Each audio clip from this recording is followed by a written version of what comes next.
नमस्कार मित्रों, प्रभात क्लासेज के ऑनलाइन प्लेटफॉर्म में आप सभी का हार्दिक स्वागत है। कल के वीडियो में अपने प्राकृत संख्या के बारे में बात की थी। आज उससे आगे चलते हैं। अपने शुरू किया था संख्या पद्धति। संख्या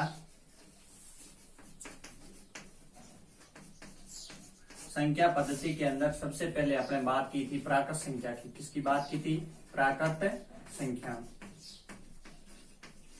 प्राकृत संख्या को किससे व्यक्त किया जाता है? n से व्यक्त किया जाता है। प्राकृत संख्या के अंदर अपन ने अध्ययन किया था। इस संख्या को किससे व्यक्त किया जाता है? n से व्यक्त किया जाता है। ये संख्या 1 से शुरू होकर क्रमागत रूप से कहां तक चलती है? अनंत तक चलती है। सबसे छोटी प्राकृत संख्या क्या है? 1 है। और कोई भी ऋणात्मक संख्या, भिन्न के रूप में संख्या, दशमलव में संख्या कभी भी आपकी प्राकृत संख्या नहीं होती है। उसके बाद में अपने लोगों ने अध्ययन किया था n प्राकृत संख्याओं का योगफल ज्ञात करना है। तो n प्राकृत संख्याओं का योगफल, n प्राकृत संख्याओं का योगफल ज्ञात करने का अपन लोगों ने सूत्र था n कोष्टक n+1 और बटे क्या था? 2। ये n प्राकृत संख्याओं का योगफल ज्ञात करने का सूत्र था। और इसके आधार पर अपन ने कई सवालों के ऊपर बात की थी। जैसे एक आध सवाल अपन अध्ययन करते हैं। जैसे आपको कह दिया कि 1 से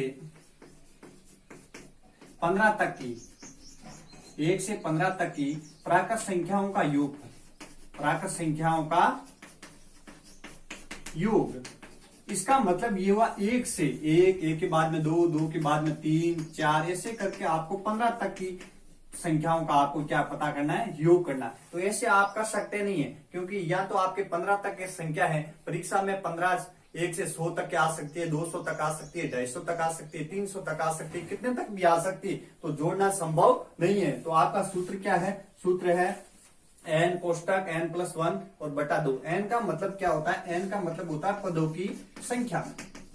यहाँ आपको 1 से 15 तक है टोटल संख्या कितनी है? टोटल संख्या है 15। इसका मतलब n का मान आपको मालूम हो गया कितना है?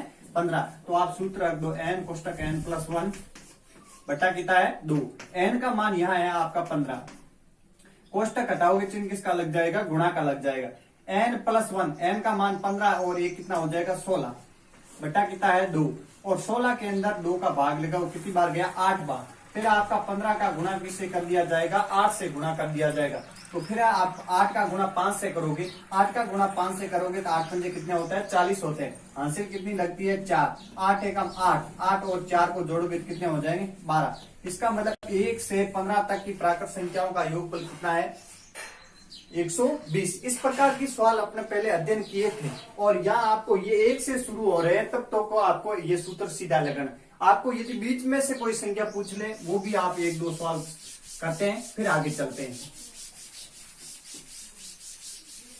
जैसे आपका सवाल आ गया 10 से 20 तक की प्राकृत संख्याओं का योगफल। अब आपको पहले सवाल करवाया 10 से 20, इसका मतलब ये हुआ आपका सवाल क्या कह रहा है? 10, 11, 12, 13, 14 ऐसे करके आपको 20 तक की संख्याओं का योगफल कितना होगा, ये आपको उत्तर मालूम करना है। अब आपको पता है कि सूत्र n प्राकृत संख्याओं का योगफल ज्ञात करने का सूत्र होता है n कोष्टक n+1 बटा 2। ये सूत्र होता है 1 से शुरू होती है उस संख्या के बीच की संख्या। यदि बीच में से कोई 10 है, 15 से है, 50 से, कहीं से शुरू हो रही है, सीधा सूत्र है। नहीं कि यहाँ आपका सीधा 20 रख दोगे तो आपका उत्तर गलत हो जाएगा, क्योंकि n का मान 20 रख करके आपने सरल किया तो वो कितने से ज्ञात हुआ? 1 से लेकर के 20 तक की संख्याओं का योगफल पता हो जाएगा। किंतु अपने को कहां तक पता करना है? 10 से लेकर के 20 तक की संख्याओं का योगफल पता करना है। तो आपको क्या करना है? जैसे आपको 1, 2, 3 ऐसे करके आपको कितने? 20 तक। सबसे पहले आप 1 से 20 तक की संख्याओं का योगफल ज्ञात करोगे। और यहाँ आपका 9, 10, 1 से 20 तक की संख्याओं के योगफल में से 1 से 9 तक की संख्याओं का योगफल क्या कर दोगे? घटा दोगे। तो आपका 10 से लेकर के 20 तक की प्राकृत संख्याओं का योगफल आपको क्या हो जाएगा? मालूम हो जाएगा। तो सबसे पहले क्या करोगे? 1 से 20 तक की संख्याओं का योगफल, उनमें से 1 से 9 तक की संख्याओं का योगफल क्या कर दोगे? घटा दोगे। तो आपको 10 से 20 तक की प्राकृत संख्याओं का योगफल आपको क्या हो जाएगा, मालूम हो जाएगा। तो देखो सूत्र यही है, n कोष्टक n+1/2 minus n कोष्टक n+1/2। ये सूत्र कब संख्या 1 से शुरू हो रही है तब ये सूत्र काम में आएगा। यहाँ देखो n का मान, यहाँ संख्या कितने 1 से 20 तक है, तो टोटल संख्या कितनी है 20। तो 20 गुणा कितना है 21। क्यों? क्योंकि n का मान 20 और 1 कितने हो गए 21 बटा कितना है 2 माइनस यहाँ आपका n, यहाँ n का मान कितना है 9 गुणा 10 और बटा कितना है 2। अब देखो ये 2 का भाग लगाया 20 के अंदर, तो भाग कितनी बार गया 10 बार। 21 का गुणा 10 से करोगे कितने हो जाएंगे 210 माइनस 2 का भाग 10 में कितनी बार गया 5 बार। 9 का पाड़ा 5 बार बोलोगे कितने हो जाएंगे 45। अब 210 में से 45 घटाओगे तो ये आपका 5, या कितना 0 में से ये 4 नहीं, यहाँ 10 में से 4 गया कितने बच्चे 6 और यहाँ कितना 165 आपका क्या आ जाएगा उत्तर हो जाएगा। इस प्रकार आप कितने भी सवाल परीक्षा में आ जाए, आपको जितने बीच में से 10 से 20 है या 50 से 100 है, 60 से 70 है, 80 से 120 है, तो आपको क्या करना, सबसे पहले 1 से लेकर जितने तक का पूछा है अंतिम संख्या का योग ज्ञात करोगे और जो संख्या यहाँ दे रखी है उससे पहले वाली संख्या का योगफल क्या कर दोगे 1 से घटा दोगे, तो आपको मालूम हो जाएगी।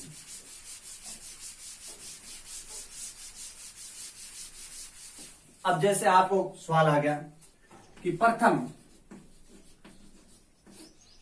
11 प्राकृत संख्याओं का योगफल बताइए। अब आपको क्या कहा, प्रथम 11 का मतलब पहली प्राकृत संख्या क्या होती है 1 के बाद में 2 के बाद में 3 के बाद में 4, ऐसे करके आपको 11 तक टोटल प्राकृत संख्या कितनी होनी चाहिए 11। तो यहाँ आपकी कितने हो जाएगी 1 से लेकर 11 तक टोटल 11 हो जाएगी। अब आपको अब इन संख्याओं का योगफल ज्ञात करने का सूत्र क्या होता है, सूत्र आपका n प्राकृत संख्याओं का योग n कोष्टक n+1 और बटा कितना है 2, या n का मान टोटल संख्याएं कितनी है, टोटल संख्याएं आपकी 11 है, तो n की जगह 11 और 11 + 1 और बटा कितना हो जाएगा 2। यहाँ आपका 11 और 1 कितना होता है 12 बटा कितना है 2 का भाग 12 में कितनी बार गया 6 बार और 6 का गुणा 11 से करोगे तो कितने आ जाएंगे 66। ऐसे आपको प्रथम 20 25 कितने भी पूछे आप बड़ी आसानी से क्या कर सकते हो, सरल कर सकते हो। अब आगे चलते हैं।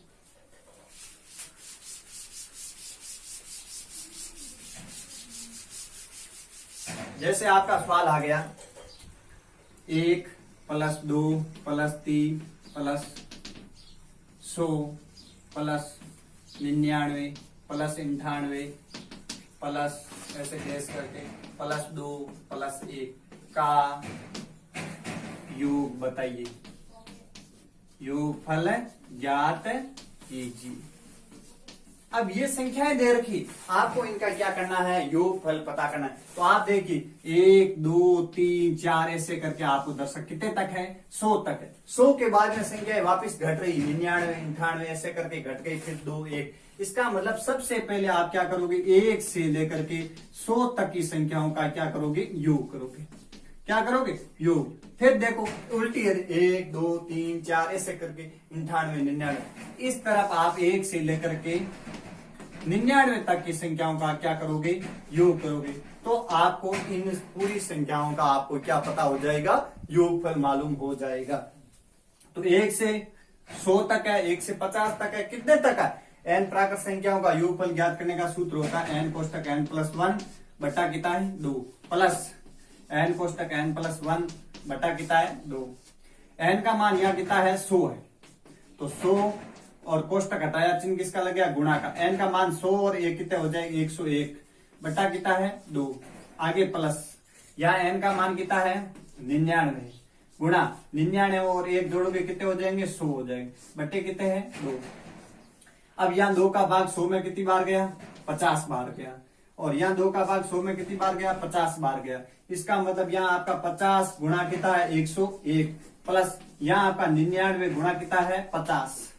अब देखो 0 का 0 आ जाएगा, फिर 5 का गुणा 1 से करोगे 5, फिर आपका 5 का गुणा 0 से करोगे 0, फिर 5 का गुणा 1 से करोगे यह आपका कितना आ जाएगा 5 का गुणा 5 से किया तो ये आपका 5, फिर 5 का गुणा 0 से किया तो ये आपका 0, फिर 5 का गुणा 1 से किया तो कितना आया 5।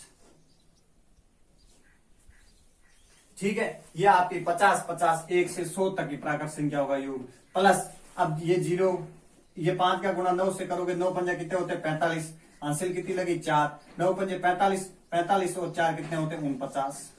अब इनका योग कर लो, 0 और 0 को जोड़ोगे कितने 0, 5 और 5 को जोड़ोगे कितने हो गए 10, हासिल लगी 1, 9 और 1 कितना हो गया 10, 0। फिर ये आपका 4 और 1 हासिल कितनी होगी 5, 5 और 5 कितने हो गए 10, तो कितने हो जाएंगे आपके 10,000। इन संख्याओं का क्या पता हो जाएगा, योगफल हो जाएगा। इस प्रकार के आप सवाल आ जाए, कोई भी आ जाए 1 से या माना कि 40 तक दे दे, फिर आपका 39 दे दे, कोई भी, तो आपको जितने तक की संख्या दे रखी उनका योगफल और यहाँ आपकी संख्या का योगफल ज्ञात कर लीजिए, आपको आसानी से प्राप्त हो जाएगा। ये तो था n प्राकृत संख्याओं का योगफल। अब आ जाए n प्राकृत संख्याओं के वर्गों का योगफल आ जाए। आपको आ गया 1 से n तक की प्राकृत संख्याओं के वर्गों का योगफल।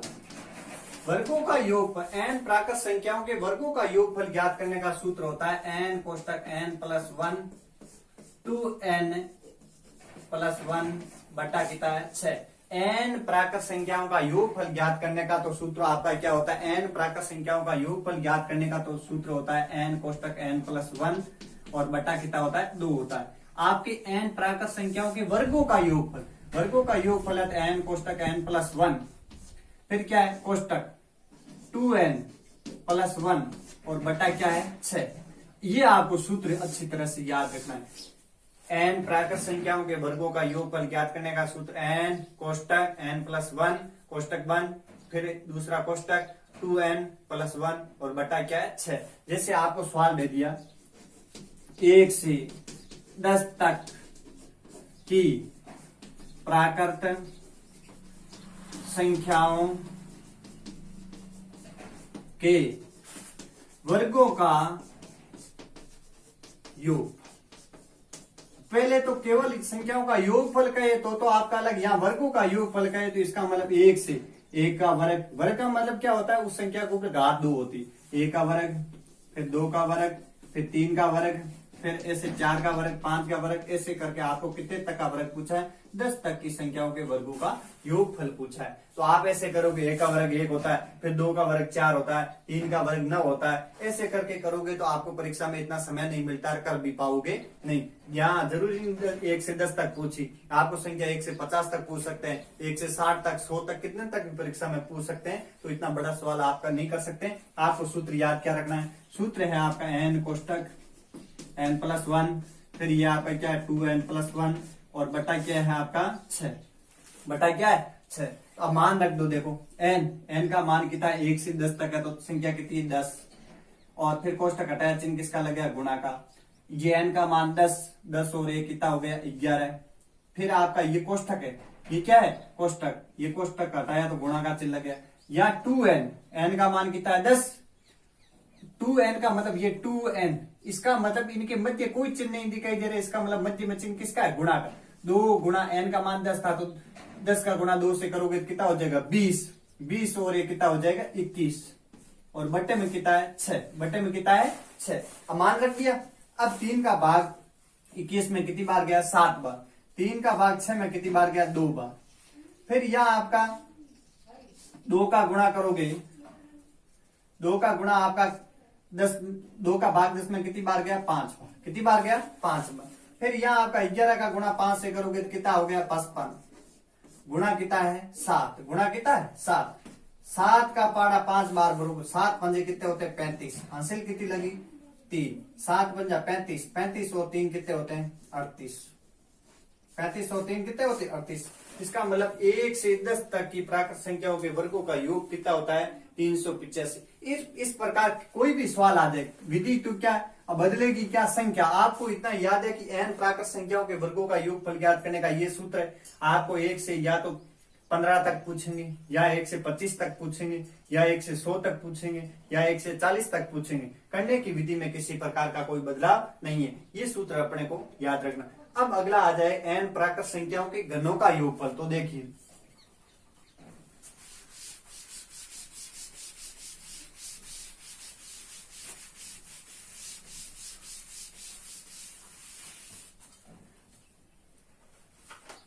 अगला आ जाए आपका 1 से n तक की प्राकृत संख्याओं के घनों का योग। n प्राकृत संख्याओं के प्राकृत संख्या है घनों का योग। घन का मतलब क्या होता है? घन का मतलब कोई संख्या उसके ऊपर घात कितनी होती है? 3। वर्ग का मतलब उस संख्या के ऊपर घात कितनी होती है? 2 होती है। तो घनों का योगफल आपको याद रखना है कि n प्राकृत संख्याओं का योगफल ज्ञात करने का सूत्र होता है n कोष्टक n+1 और बट्टा कितना है? 2। ये तो आपको पता है n प्राकृत संख्याओं का योगफल है। और इसका वर्ग कर दोगे, इसका क्या कर दोगे? वर्ग कर दोगे तो ये किसका हो जाएगा? n प्राकृत संख्याओं के घनों का योगफल हो जाए। जैसे मैंने सवाल दे दिया 1 से 5 तक की प्राकृत संख्याओं के घनों का योग। आपको क्या कहा? 1 से 5 तक। इसका मतलब 1 का घन, 2 का घन, 3 का घन, 4 का घन, 5 का। अब मैंने यह छोटी संख्या ली। परीक्षा में 5, 10, 15, 20, 25, 30 कितने तक की आ सकती। इसका मतलब घन का मतलब 1 का घन 1 होता है। 2 का घन का मतलब होता है 2 को 3 बार, घात 3 है इसका मतलब उसको 3 बार गुणा करना। ऐसे आपको करना नहीं है क्योंकि मेथड यहाँ आपको 1 से 5 तक पूछेंगे नहीं। 10, 15, 20, 25, 30 कितने तक पूछ सकते हैं। आपको तो सूत्र लगाना है। सूत्र क्या है? n कोष्टक n+1 और बटा कितना है? 2 और इसके ऊपर क्या है? वर्ग है। इसके ऊपर क्या है? वर्ग। ये सूत्र n का मतलब क्या है? 1 से 5 है तो n का मान कितना है? 5। फिर कोष्टक हटाया, चिन्ह किसका लगा? गुणा का। n का मान 5, 5 और 1 कितना हो गया? 6 बटा कितना है? 2।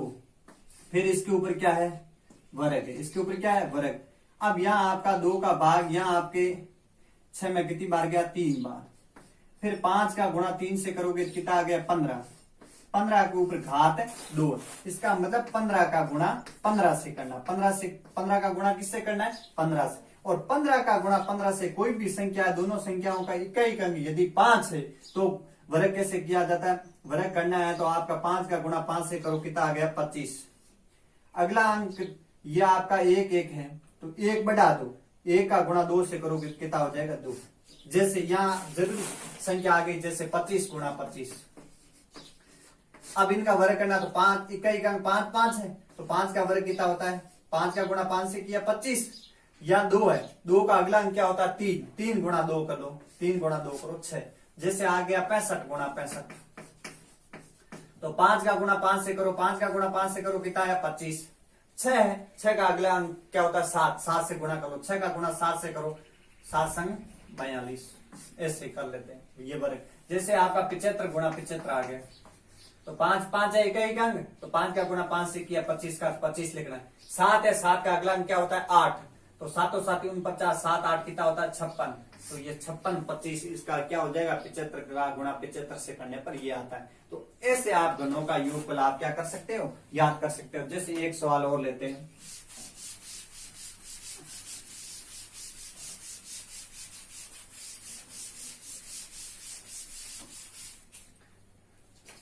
जैसे सवाल ले लिया 1 से 10 तक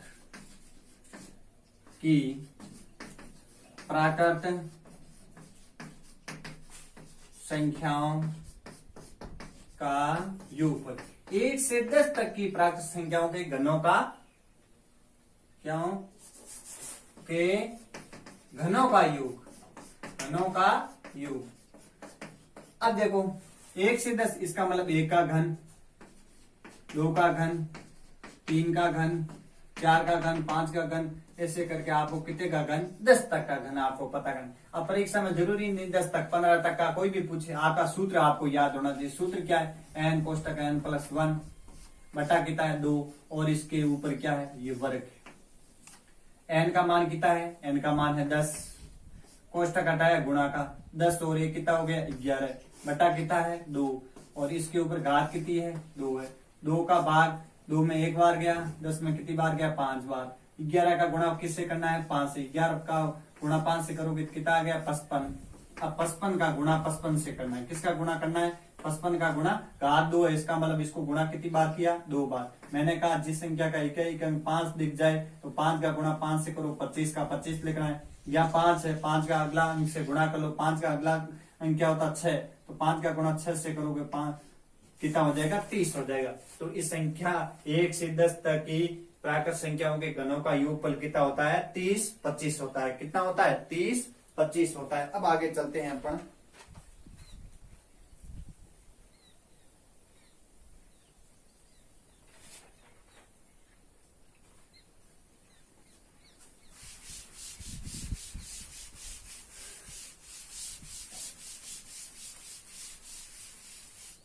अब अपने को पता होनी चाहिए एक अंक की कितनी संख्या है और एक अंक की सबसे छोटी संख्या और एक अंक की सबसे बड़ी संख्या कौन सी। देखो एक अंक की संख्या, एक अंक की संख्या, उसमें सबसे छोटी संख्या और सबसे बड़ी संख्या। बड़ी ये पता होना चाहिए एक अंक की आपकी और कुल संख्या, कुल संख्या आपको पता होनी चाहिए। एक अंक की सबसे छोटी संख्या कौन सी है, एक अंक की सबसे बड़ी संख्या कौन सी है और एक अंक की कुल संख्या कितनी, एक अंक की कुल संख्या कितनी, ये आपको। अब देखो एक अंक की सबसे छोटी संख्या क्या है एक, एक अंक की सबसे छोटी संख्या क्या है एक है। एक अंक की सबसे बड़ी संख्या क्या है 9 है और एक अंक की कुल संख्या कितनी है 9, कितनी है 9। ये बात होगी। फिर बात करते हैं 2 अंक की। 2 अंक की। अब 2 अंक की संख्या में सबसे छोटी संख्या क्या है 2 अंक की। 2 अंक की सबसे छोटी संख्या है 10। 2 अंक की सबसे छोटी संख्या क्या है 10 और 2 अंक की सबसे बड़ी संख्या क्या है 99। 2 अंक की सबसे बड़ी संख्या क्या है 99। अब यहां आपको देखो एक से आपकी एक अंक की कितनी है 9 है और 2 अंक की कितनी है 99। 99 में से एक अंक की घटा दोगे तो आपकी कितनी है कुल संख्या